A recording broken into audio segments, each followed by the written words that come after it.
Alors, que Dieu soit béni encore ce matin pour ta présence. Il est doux et agréable aux frères et sœurs de se retrouver dans la maison de Dieu.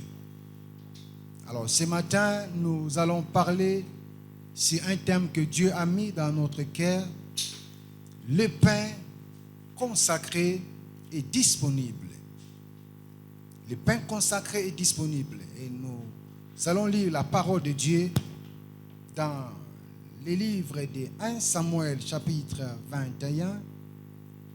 Si Maman Myriam est prête, elle peut nous lire 1 Samuel chapitre 21, 1 à 6.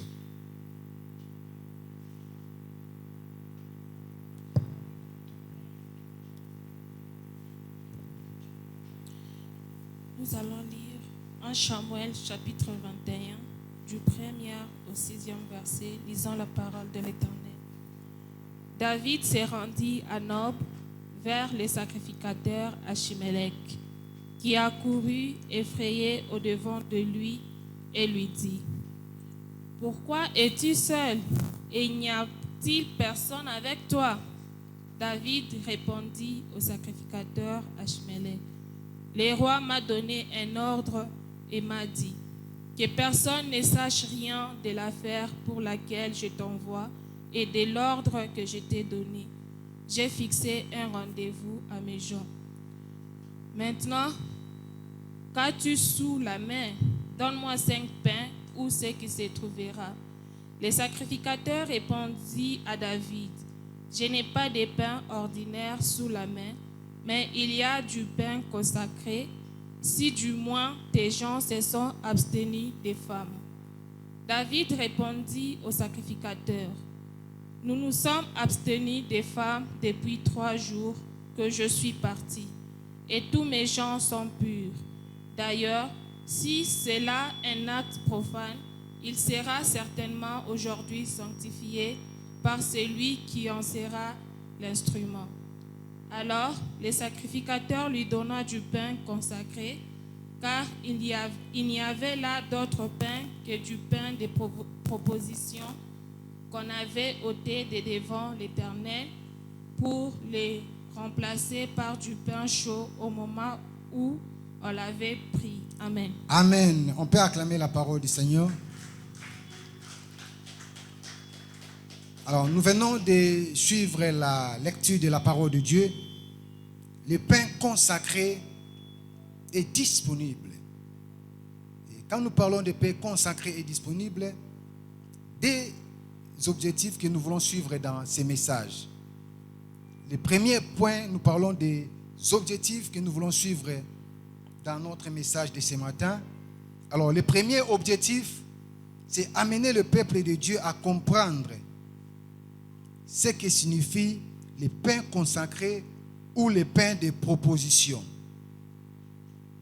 Le deuxième objectif, c'est de ressortir l'antitype dans les types. Alléluia.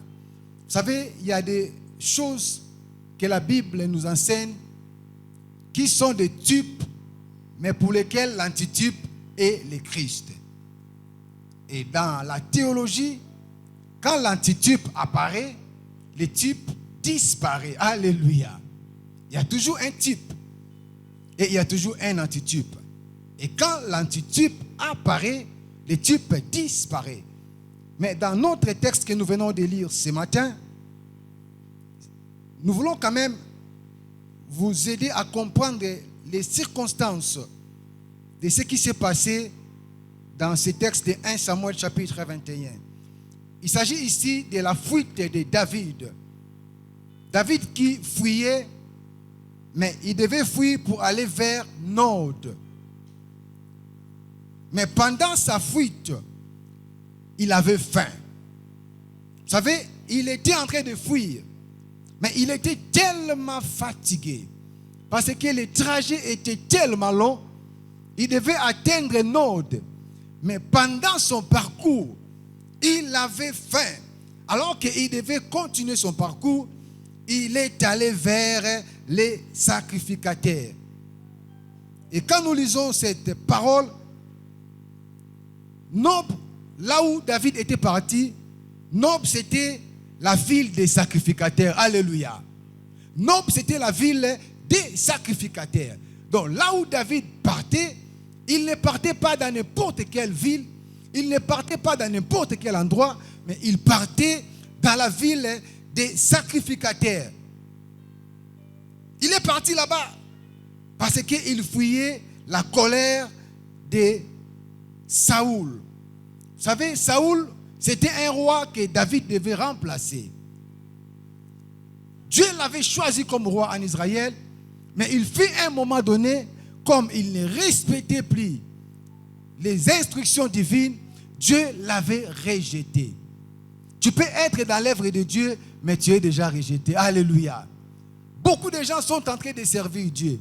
Beaucoup de gens sont en train de prêcher la parole de Dieu, mais ils ne sont plus avec l'Éternel. Saoul était roi, mais tout en étant roi, il était déjà rejeté par Dieu. Mais lui, il avait cru qu'il était encore avec Dieu. Bien aimé, ce qui est important, c'est d'être encore avec Dieu. Commencer avec Dieu, c'est bien, mais continuer et demeurer avec lui, c'est ce qui est le plus important.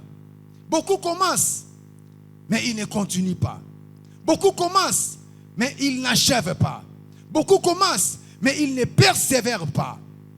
Quand on a commencé avec Dieu, on doit demeurer avec ce Dieu-là et on doit aller plus loin avec lui. Parce que quand Dieu nous appelle, ce n'est pas pour que nous puissions rester dans un endroit, mais il veut nous amener quelque part. Et Saoul était rejeté. Et il savait que David allait le remplacer. Et cela a poussé Saoul à combattre David. Et pendant ce moment où David était pourchassé ou poursuivi par Saoul, et David devait fuir, et il est allé vers Nod, dans la ville des sacrificateurs. Ce n'est pas la première fois que David avait fui. Il avait l'habitude de fuir à tout moment qu'il se voyait en difficulté et il devait chercher un refuge quelque part. Si nous lisons dans 1 Samuel chapitre 19, 18, nous allons voir que Saoul et David avaient encore fui et il était allé se réfugier auprès de Samuel à Rama.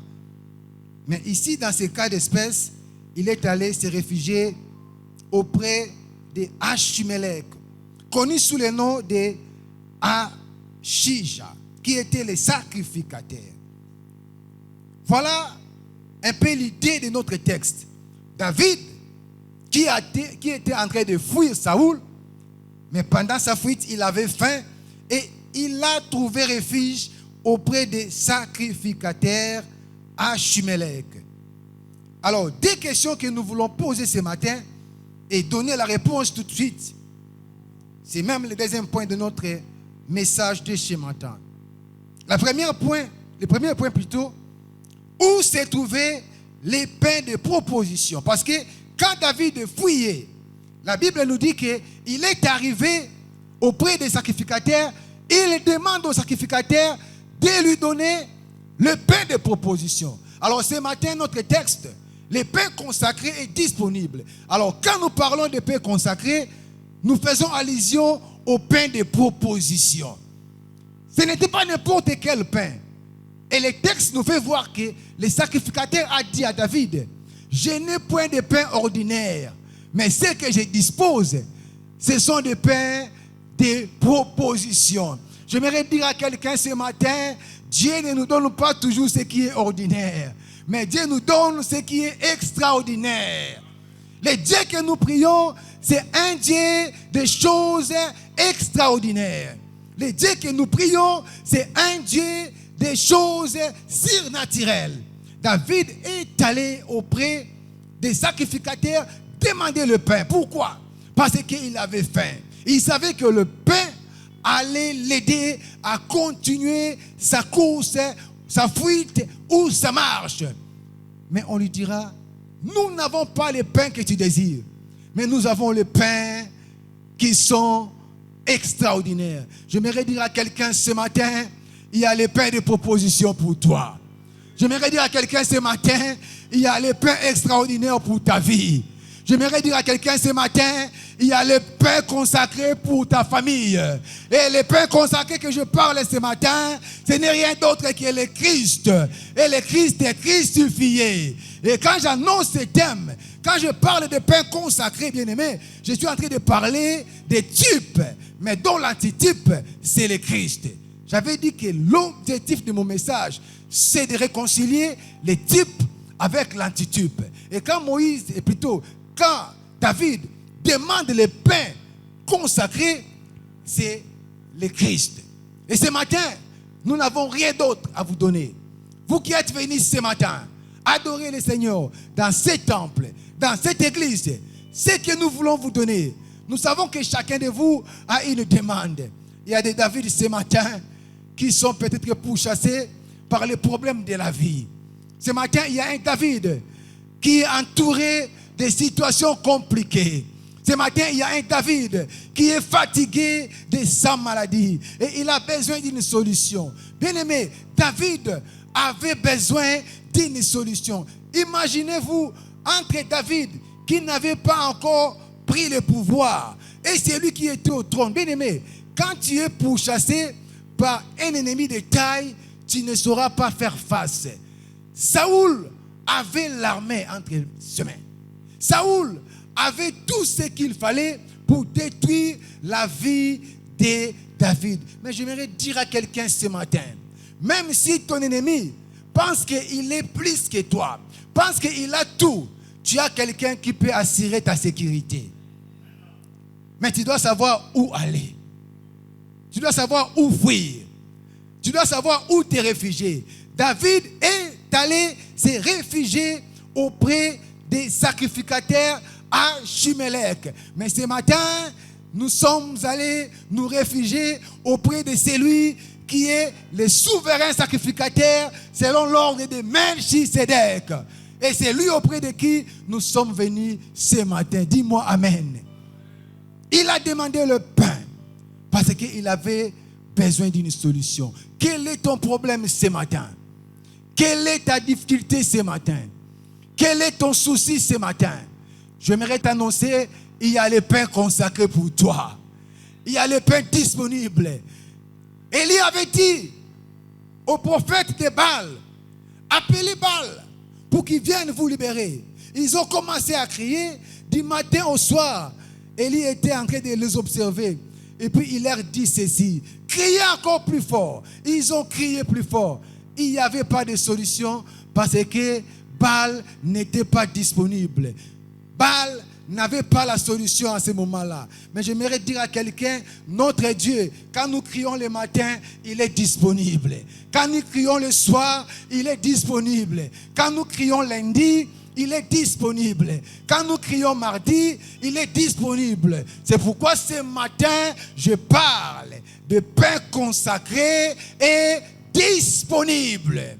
Pourquoi? Ces pains-là, non seulement ils étaient consacrés, mais ils étaient disponibles dans les tabernacles. Christ est disponible pour la solution à ton problème. Christ est disponible pour la réponse à tes questions. Christ est disponible pour la guérison à ta maladie. Où se trouvait le pain de proposition? La réponse est dans Hébreux chapitre 9, verset 1. La Bible dit ceci. La première alliance avait aussi des ordonnances relatives au culte et les sanctuaires terrestres. Un tabernacle fut en effet construit dans la partie antérieure, appelée les lieux saints. Étaient les chandeliers, la table et le pain de proposition. Alléluia. Nous avons vu que David, quand il est allé auprès des sacrificateurs à Chimelech, on lui a donné le pain. Et ici, Hébreux 9, 1 nous précise encore que ce pain se trouvait dans les tabernacles, dans les lieux très saints. J'aimerais dire à quelqu'un, c'est ce matin, le pain se trouve dans la maison de Dieu. J'aimerais dire à quelqu'un ce matin, toi, tu es aussi la maison de Dieu parce que tu es le temple du Saint-Esprit. Et le Christ n'est pas loin de ta vie.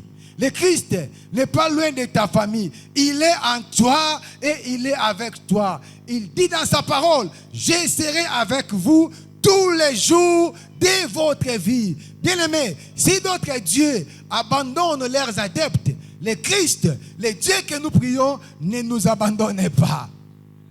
Le pain de proposition s'est trouvé dans le tabernacle. Je suis en train de travailler sur le tabernacle. Il me faut au moins une semaine pour un séminaire sur le tabernacle. Parler de tous les ustensiles du tabernacle. Parler de tout ce qui s'est passé. Parler des compartiments. Mais bien aimé, ici nous voyons qu'il y avait parmi les compartiments du tabernacle, il y avait ce qu'on appelle les lieux saints. Et dans cet endroit que se trouvaient les chandeliers et la table de pain de proposition. Et ces pains de proposition étaient placés sur une table, laquelle table s'est trouvée dans les lieux très saints. Alléluia. Alors, si tu as besoin de pains de proposition, ne va pas ailleurs. Si tu as besoin de pains de proposition, ne va pas dans un autre endroit. Ce matin, je t'indique un seul endroit, c'est la maison de Dieu. Ce matin, je t'indique un seul lieu, c'est la présence de l'Éternel. Dans la présence de l'Éternel, tu rencontreras le pain consacré. Dans la présence de l'Éternel, tu rencontreras le pain disponible. Disponible pour ta vie, disponible pour ta solution, disponible pour ta guérison. Alléluia. Il était placé, ou ils étaient placés dans les lieux saints. Alors, deuxième question. Qui mangeait le pain de proposition ou qui avait droit de manger le pain de proposition? Le texte que nous venons de lire, quand David est allé vers le sacrificateur Achimelech, il lui a dit, donne-moi le pain, parce que je faim. La réponse était, le pain, c'est pour les sacrificateurs. Alléluia. Et ma question, ou la deuxième question, qui avait droit au pain de proposition? La réponse est claire.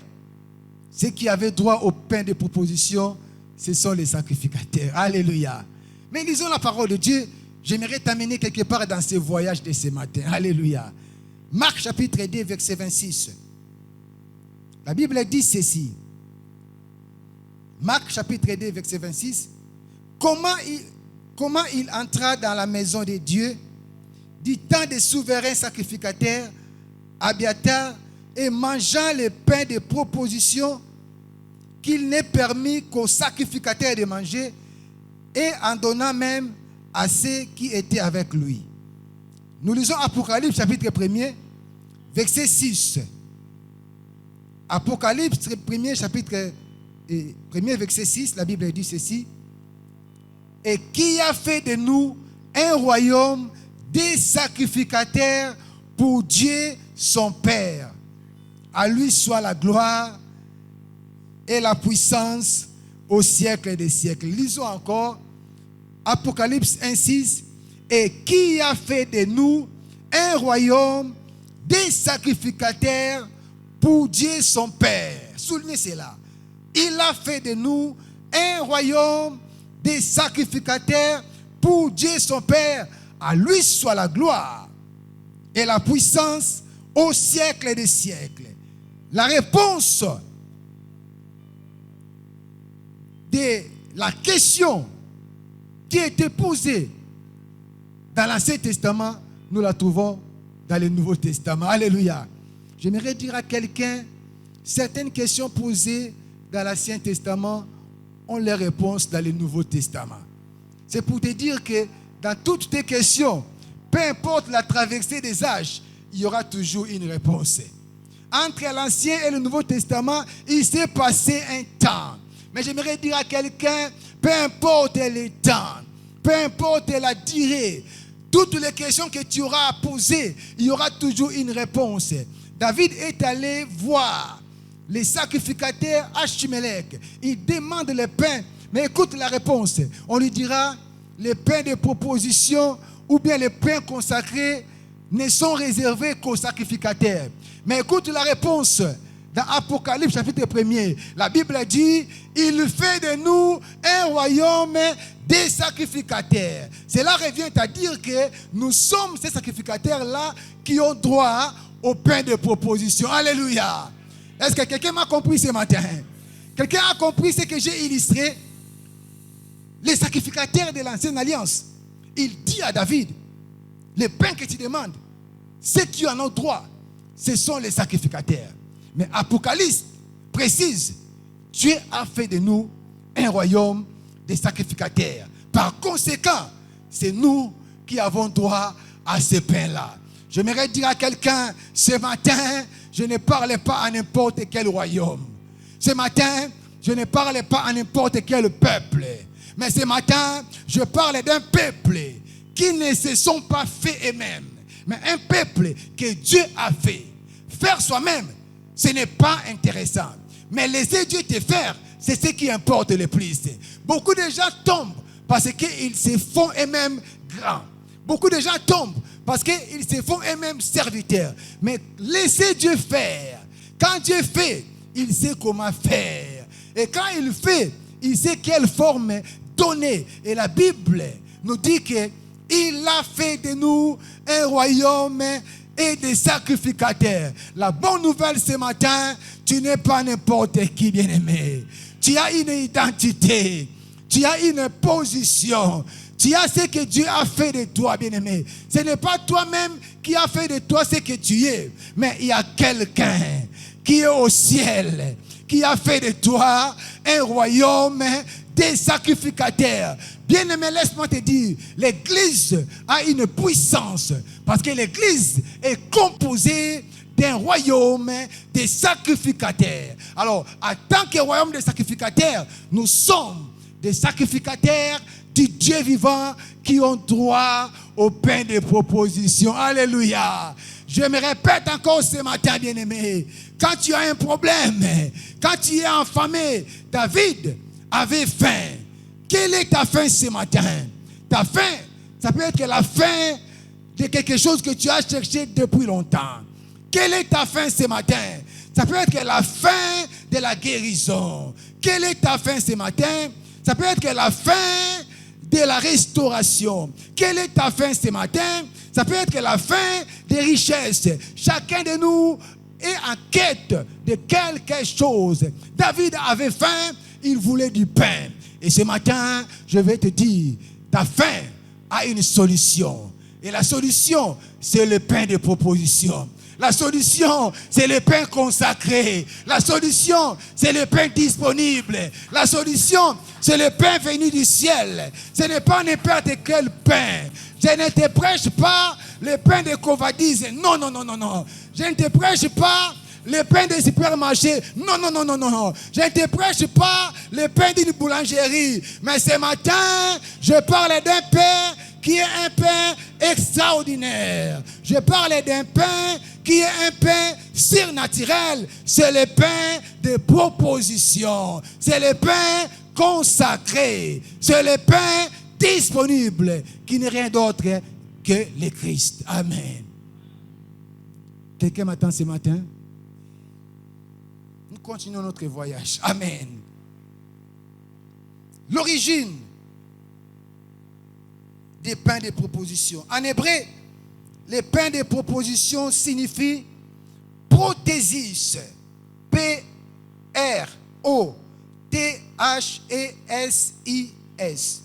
Prothésis. Qu'est-ce que signifie prothésis? Prothésis signifie les pains de proposition ou bien la disposition d'une chose en vie. Alléluia. Prothésis signifie la disposition d'une chose en vie.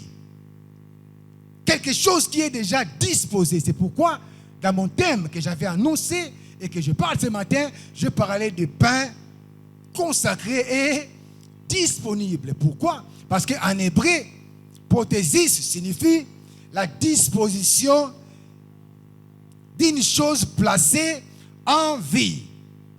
Ça signifie quelque chose qui est disponible et exposé. Alléluia. Et en hébreu, ce terme prothésis cache des choses. La première des choses, exposée, et la deuxième des choses, présentée. Alléluia. C'est un pain qui est consacré, qui est présenté et exposé. Dieu n'a pas caché son Fils, mais Dieu l'a exposé pour le salut de l'humanité. Dieu l'a livré pour le salut de l'humanité. Et c'est ce pain-là que je parle ce matin. Alléluia.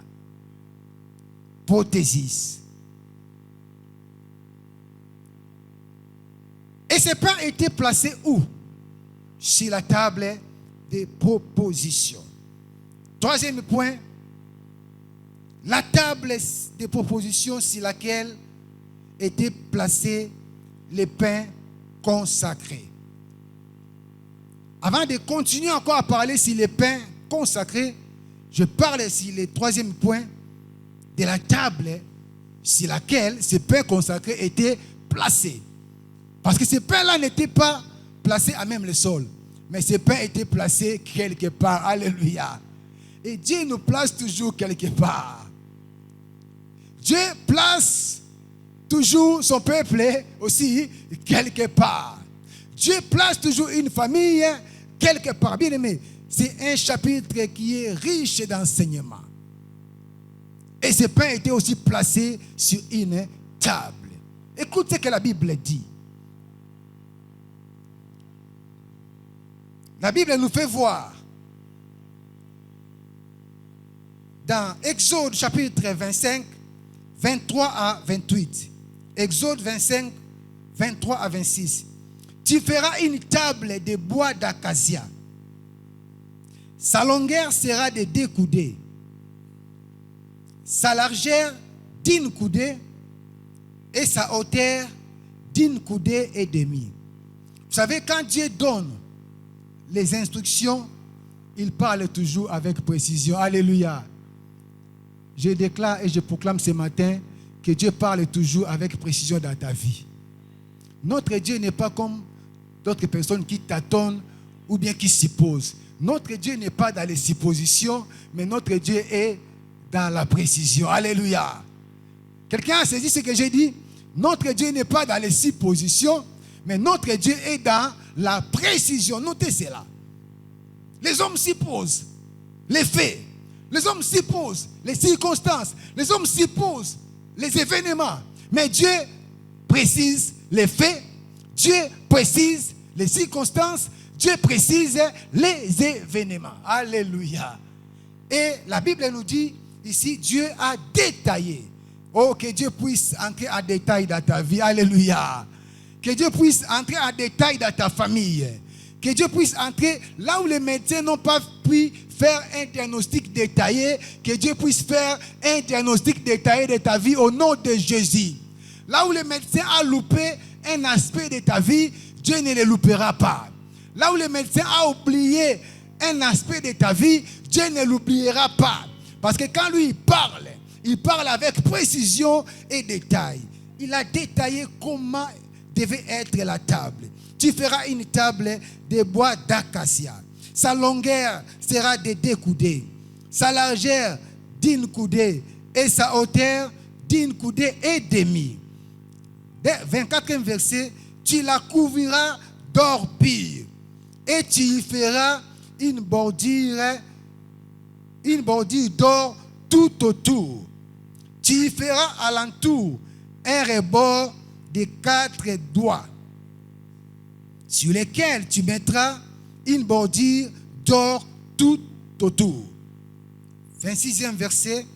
Tu feras pour la table 4 anneaux d'or, et tu mettras les anneaux aux 4 coins, qui seront à ses 4 pieds.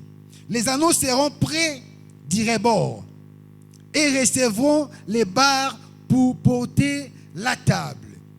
Tu feras les barres des bois d'acacia et tu les couvriras d'or et elles serviront à porter la table. Alléluia. Troisième point, la table dépend des propositions et sa signification prophétique. Alléluia. Des significations prophétiques de la table des prêts de propositions. Cette table des propositions était faite, mais il y a des matériaux spéciaux que je vais aborder rapidement ce matin. On a cité beaucoup de choses. Les barres, on a cité beaucoup de choses. Les rebords, je laisse tout ça parce que le temps nous manquera. Mais je vais aborder les deux aspects prophétiques de cette table de propositions. Première signification, ou premier aspect, ou premier matériau, ou matériel si vous voulez bien, les bois d'acacia. Cette table, les deux matériaux principaux, il y a les bois d'acacia et puis il y a l'orpille. Alors, quelle est la signification des bois d'acacia? Les bois d'acacia étaient un bois très durable, précieux et incorruptible. Et la signification prophétique des bois d'acacia, il fait allusion à l'humanité incorruptible de Jésus-Christ. Alléluia. Les bois d'acacia fait allusion à l'humanité incorruptible de Jésus-Christ. La Bible dit, tu feras la table des pains de proposition. Mais cette table ne sera pas faite à partir de n'importe quel matériel. Vous savez, quand Dieu parle, il sait placer chaque chose à sa place parce qu'il connaît son importance. Même quand il avait demandé à Noé de faire l'arche, il savait comment détailler et qui devait entrer dans l'arche.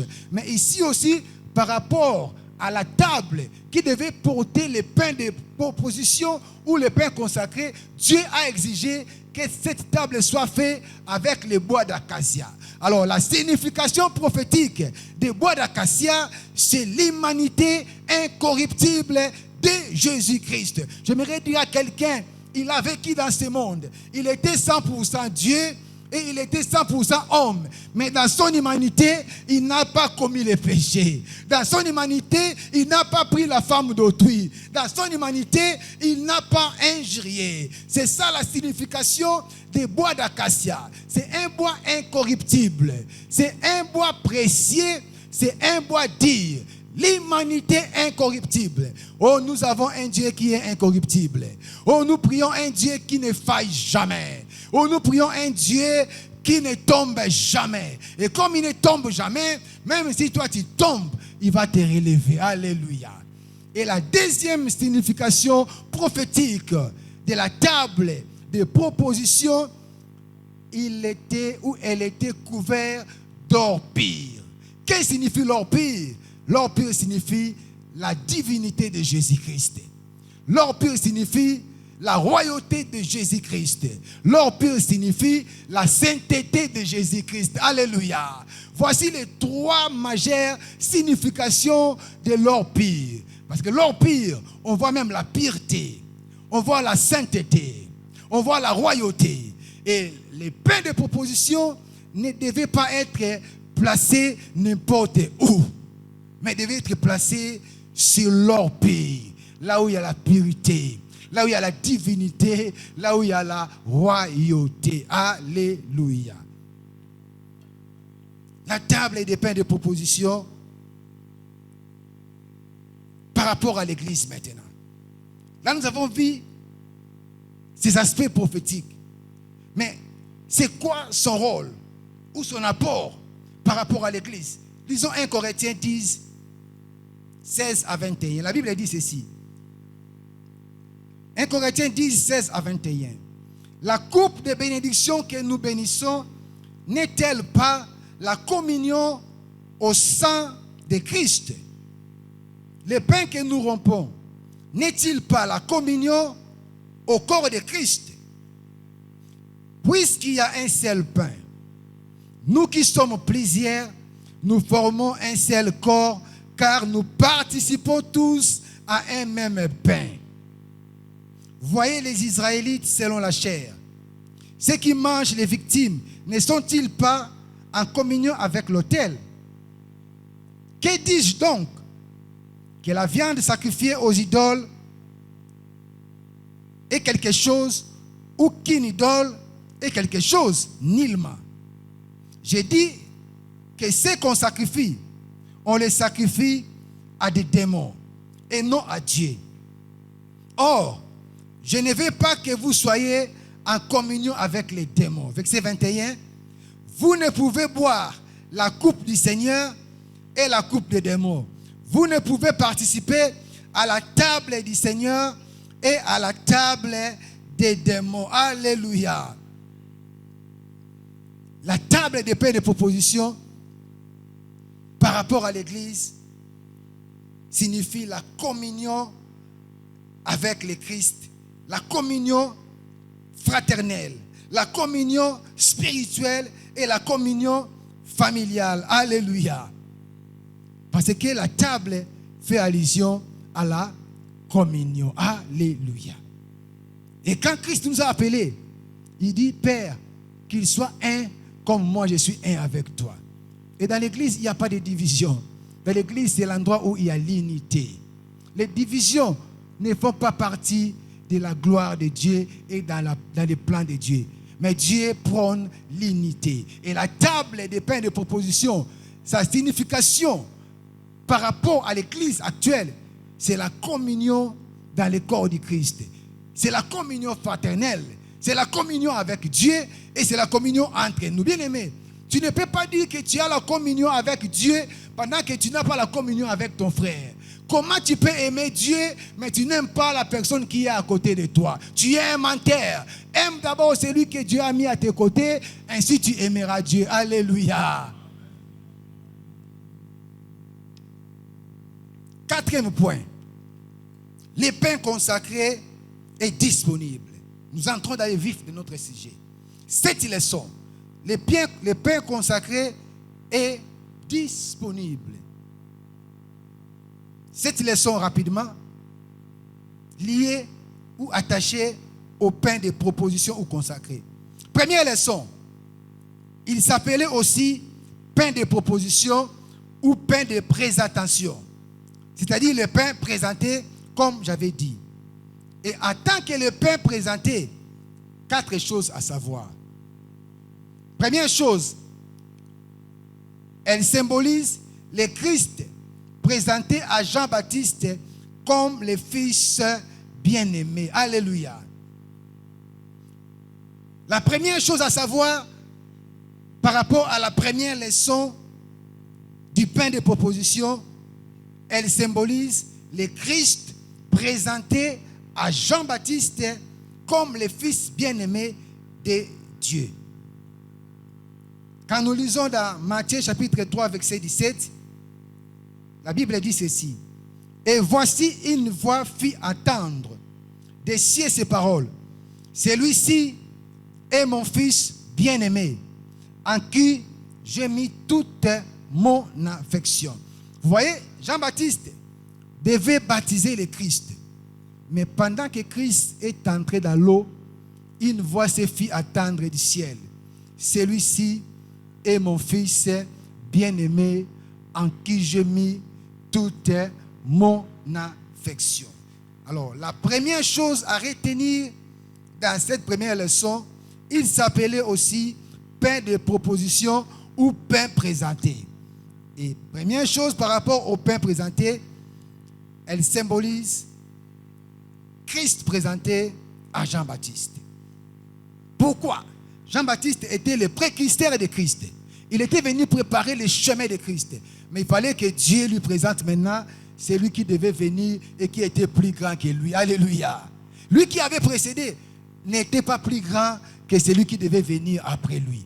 C'est pourquoi le ciel lui a ouvertement présenté le Christ comme le pain présenté. Alléluia. Alors, deuxième chose, en tant que pain présenté, Christ a été présenté aux disciples lors de la transfiguration. Matthieu 17, 5. Comme il parlait encore, une nuée lumineuse les couvrit. Et voici, une voix fit entendre de la nuée ces paroles. Celui-ci est mon fils bien-aimé, en qui j'ai mis toute mon affection. Écoutez-les. La première présentation, parce que nous parlons du pain présenté. Alléluia. Ce pain présenté a été premièrement présenté par le ciel à Jean-Baptiste. Et deuxièmement, ce pain présenté, ou ce pain consacré, a été présenté par le ciel, mais aux disciples. Pourquoi? Parce que les disciples marchaient avec le Christ. Mais ils devaient savoir quelle est la personne avec qui ils marchent. Ne marchez pas avec le Christ sans le connaître dans toutes ses facettes. Ne marchez pas avec le Christ, n'avancez pas sans bien le connaître. Parce que les disciples étaient avec lui. Ils le voyaient opérer des miracles. Il était avec lui à gauche, à droite. Mais lors de la transfiguration, le ciel a confirmé que c'est lui qui est avec vous. Il est mon fils bien-aimé. Si parmi vous, il y avait des doutes, si parmi vous, d'autres avaient une autre qualification, mais le ciel vous confirme que vos qualifications, c'est pour vous. Mais pour le ciel, il est le fils bien-aimé. Comment tu qualifies le Christ? À cause de tes problèmes, à cause de tes défis. Comment tu l'appelles? Mais le ciel l'appelle le fils bien-aimé. Le ciel le présente comme le fils bien-aimé. Alors, troisième chose, il s'agit de Christ que Jean a présenté au monde comme agneau de Dieu. Et cela, c'est dans Jean 1, chapitre 29. Bien-aimé, si tu connais le Christ, fais-le connaître aussi aux autres. Alléluia. Nous voyons dans Matthieu, le ciel a présenté à Jean Christ comme le fils bien-aimé. Jean aussi, à son tour, il a présenté au monde le Christ comme l'agneau de Dieu. J'aimerais dire à quelqu'un, ne cache pas le Christ que toi tu as connu dans ta vie. Ne cache pas le témoignage de ce que Dieu a fait dans ta famille. Ne cache pas la main de Dieu que tu as vue. Jean avait l'information du ciel que le Christ était le Fils bien-aimé. C'est pourquoi à son tour, dans Jean 1, chapitre 29, il n'a pas hésité. Il a aussi présenté le Christ. Il dit, voici l'agneau de Dieu qui ôte le péché de l'humanité. Je parle ce matin du pain consacré. Le pain consacré a aussi le sens du pain présenté. Mais par rapport au pain présenté, il était présenté par le ciel à Jean-Baptiste. Et il était présenté par le ciel aux disciples. Et il était présenté par Jean-Baptiste au monde. Et ce matin, si tu ne connais pas celui que nous venons adorer, je te le présente ce matin.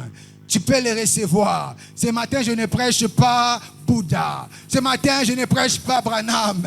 Ce matin, je ne prêche pas Mahomet. Ce matin, je te présente l'agneau de Dieu qui ôte le péché de l'humanité. Ce matin, je te présente l'homme de Galilée. Ce matin, je te présente l'époux de mon âme. Ce matin, je te présente la 7e ville de refuge. Ce matin, je te présente le plus beau parmi 10 000. Ce matin, je te présente les cavaliers qui chevauchent sur les chevals blancs. Ce matin, je te présente les lys de la vallée. Ce matin, je te présente la rosée de Saron. Ce matin, je te présente les lions de la tribu de Juda. Ce matin, je te présente les flambeaux du cité céleste. Ce matin, je te présente la 7e ville des refuges. Ce matin, je te présente celui qui dit un mot et la chose arrive. Ce matin, je te présente le soleil de la justice. Ce matin, je te présente Alpha et Oméga. Ce matin, je te présente le vainqueur de Golgotha. Ce matin, je te présente les ressuscités du 3e jour.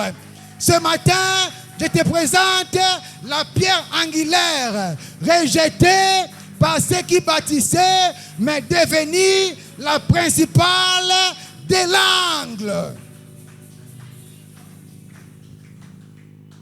les pains consacrés, les pains présentés, les pains disponibles.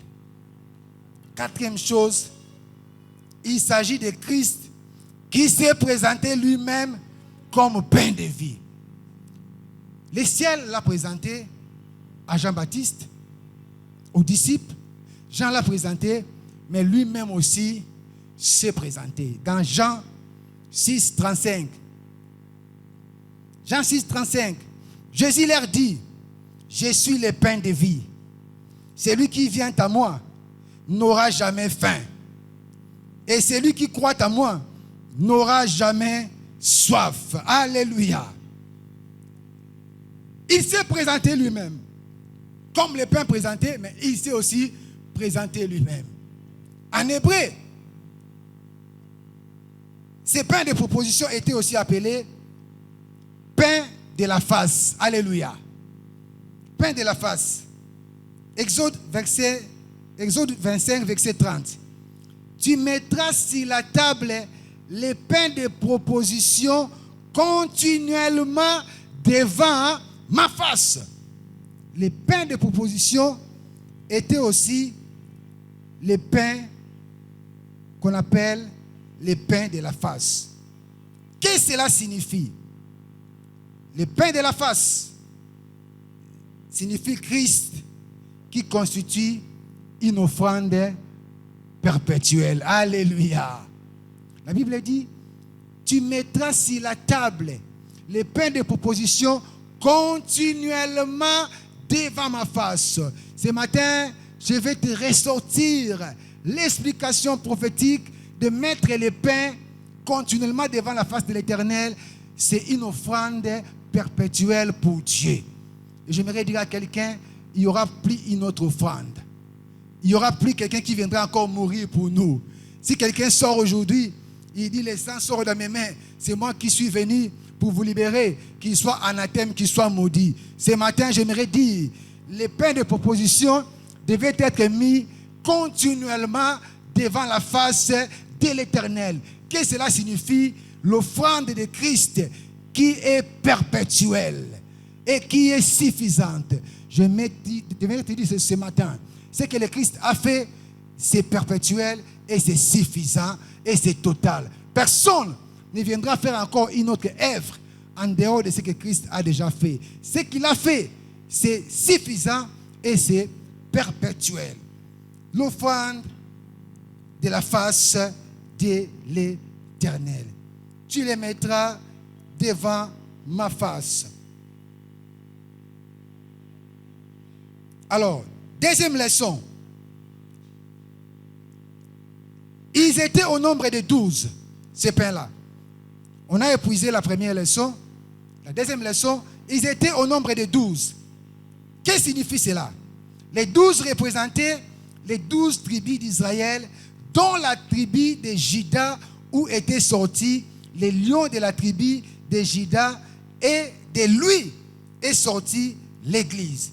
Donc, les pains de proposition symbolisaient la communion de Dieu avec son peuple. Alléluia. Ils étaient au nombre de 12. Pourquoi? Parce qu'il y avait aussi les 12 tribus de Juda. Mais parmi les 12 tribus de Juda, il y a une tribu dont est sorti les lions de la tribu de Juda, qui est le Christ. Alors, le fait que les 12 pains étaient là signifie la communion de Dieu avec l'Église. Dieu avait mis ensemble les 12 pains sur la table des pains de proposition. Bien qu'il les avait séparés en 6, mais il avait choisi les 12, symbole de communion. Il y avait 12 tribus de Juda et ici l'Église a la communion avec Dieu. Troisième leçon pour aller rapidement, la dépendance à Dieu. La dépendance à Dieu. Si tu lis Lévitique chapitre 24, 5 à 9,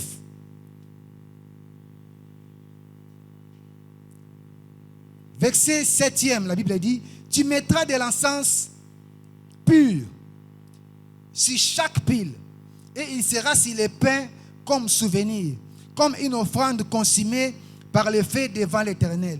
Chaque jour de sabbat, on rangera ses pains devant l'Éternel. Alléluia. On parle toujours de pain de proposition. La Bible dit, on rangera, je parle de Lévitique, chapitre 24, 5 à 9. La Bible dit, on rangera ses pains devant l'Éternel. Qu'est-ce que cela signifie? Ce pain ne devait pas être devant une autre personne, mais devait être que devant Dieu. La leçon, c'est la dépendance à Dieu. Ce pain devait dépendre de Dieu. Je me dire à quelqu'un, ne dépend pas des hommes. Ils vont t'abandonner. Ne dépend pas des hommes. Tu seras dans la confusion. Mais ce matin, tu peux dépendre de Dieu. Quand tu dépends de lui, il est un père responsable et il prendra soin de toi. Ce pain ne dépendait pas des sacrificateurs. Mais Dieu donnait l'ordre aux sacrificateurs. Il dit, tu les mettras devant l'Éternel. La dépendance à Dieu. Et Christ aussi, il dépendait à Dieu. Alléluia. Comme pain de proposition. Parce qu'il avait dit, j'ai fait ce que je vois faire mon Père. Et il a encore dit, je ne fais rien d'autre que la volonté de celui qui m'a envoyé. Quand on dépend de Dieu, on va souscrire dans sa volonté. Et la quatrième leçon,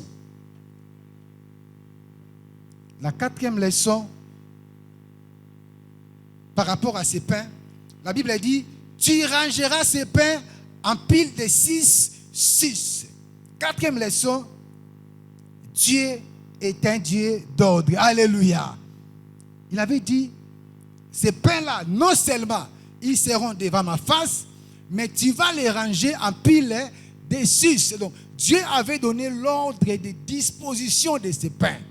Et j'aimerais te dire ce matin, le Dieu que nous venons servir, c'est un Dieu d'ordre. Et dans nos départements, nous devons aussi mettre de l'ordre. Dans notre façon de servir Dieu, nous devons aussi mettre de l'ordre. Dans notre façon de venir dans la maison de Dieu, nous devons aussi mettre de l'ordre, bien-aimés. Car le Dieu que nous prions, c'est un Dieu de l'ordre. Il a donné l'ordre. Comment on va classer le pain? On va les séparer par rangée de 6. Dieu est un Dieu d'ordre. Et si tu lis dans Luc chapitre 9, 14 à 16, la Bible dit, faites-les asseoir par rangée de 50. Alléluia. Même Christ, pour multiplier les pains, il avait exigé l'ordre. Faites-les asseoir par rangée. Et ceux qui avaient réussi, c'est ceux qui étaient assis par rangée. Beaucoup ne reçoivent pas parce qu'ils ne veulent pas entrer dans l'ordre de Dieu. Alléluia. Il y a un message que je prépare, l'ordre divin. Alléluia. Alors, cinquième leçon, ces pains étaient une chose très sainte et une offrande consumée par le feu. Lévitique 24, 9. Ils appartiendront à Aaron et à ses fils, et ils mangeront dans un lieu saint, car ce sera pour eux une chose très sainte et une part d'offrande consumée par le feu devant l'Éternel. C'est une loi perpétuelle. Alors, c'est quoi la leçon? Dieu exige la qualité d'une vie consacrée et brisée. Alléluia. Il dit que ça sera, ce pain-là sera ou seront une offrande sainte et qui seront consumées par le feu. Dieu exige la qualité d'une vie consacrée et brisée devant Dieu. Il parle des pains qui seront consumés par le feu. Bien-aimé, tu dois être consumé par le feu du Seigneur. Tu dois être brisé. Si tu vis dans la vie chrétienne, mais tu as encore le moi. Moi quand j'étais, moi quand je faisais, moi on ne joue pas avec moi. Bien-aimé, tu n'es pas encore brisé. La Bible dit que ces pains devaient être consumés par le feu. Et si on parle de Christ par rapport au pain, la Bible dit il s'est dépouillé lui-même en prenant la forme de l'homme afin de venir sauver l'humanité. Pour qu'il vienne sauver l'humanité, il devait se dépouiller. Alors dépouille-toi, bien-aimé. Tu n'es pas plus que tout le monde. On ne joue pas avec moi. Toi, tu es qui? Tu Tu verras ce que je vais te faire. Tu vas nous faire quoi? Sois brisé, bien-aimé, ce matin. Christ lui-même, Dieu qu'il était, il s'est consumé. Il s'est brisé. Pour sauver l'humanité, il devait être brisé. Alors le pain devait être une offrande sainte et consumée par le feu. Dernière chose, dernière leçon, ce pain était mangé après 7 jours. Signification spirituelle, 7 symbolise la satisfaction, l'accomplissement, le perfectionnement. Christ comme pain, en lui tout est accompli. Alléluia. La Bible dit, ce pain de proposition devait être mangé après 7 jours. Alors la leçon est que il y a la satisfaction, il y a l'accomplissement et il y a le perfectionnement. Et Christ, comme le pain de proposition, en lui, tout est accompli. Parce qu'il fallait attendre 7 jours pour manger ce pain. Et en Christ, tout est accompli comme pain consacré et pain de proposition. Alors ce matin, je me limite par là. Je ne saurais pas aborder le 5e point. Ce que j'aimerais que tu puisses capter ce matin, nous parlons ou nous venons de parler sur les pains consacrés et les pains disponibles. Je vais te dire ce matin, le miracle est disponible pour ta vie. La grâce est disponible pour ta vie et ta famille. La paix est disponible pour toi. Christ ne voyage pas. Christ n'est pas loin de ta vie, mais il est disponible. Mais ce que tu dois faire, il faut qu'il y ait une action. Vous allez voir dans la Bible, il y a des actions qui sont passées. David, ayant besoin du pain, il est allé vers les sacrificateurs Achimélec pour demander du pain. Mais Christ dit dans sa parole, je suis le pain de vie descendu du ciel. Dans la première action, c'est David qui est allé vers les sacrificateurs qui a un sacerdoce transmissible. C'est la religion. David est allé vers. Mais dans la deuxième partie, ou deuxième aspect, c'est Christ qui est venu vers l'église. Et il s'est présenté, il dit que non, je suis le pain de vie. Et il nous invite vers lui. C'est ça le christianisme. D'un côté, il y a la religion où David est allé chercher les sacrificateurs. Mais dans Jean 6, c'est le christianisme où le Christ lui-même, il vient vers l'église et il nous propose le pain qu'il est. Laisse-moi te dire que le christianisme est plus que la religion. Et ce matin, nous prenons le christianisme. Je te présente le pain consacré. Je te présente le pain disponible. Disponible pour ta vie. Et il est là. Il sera toujours là pour te bénir, pour te fortifier. Et David, quand il a mangé ce pain, il a été fortifié. Il a continué sa marche. Le pain de proposition renforce notre marche vers l'éternité. Le pain de proposition renouvelle notre vie. Parce qu'il était affamé, il était abattu, il n'avait plus de force. Mais pour continuer à fuir devant Saoul, il lui fallait le pain de proposition. Et dès qu'il a mangé, il a pu fuir encore et continuer. J'aimerais dire à quelqu'un, tu ne peux continuer la course ou la marche chrétienne que si tu as le pain de proposition à toi. Que si tu consommes Christ dans ta vie, que si tu es avec lui, si tu l'abandonnes, bien-aimé, tu ne sauras pas courir, tu ne sauras pas aller de l'avant. Et le pain de proposition a pour rôle de renouveler notre force afin d'atteindre la terre promise qui est le ciel pour nous. Que le Seigneur vous bénisse.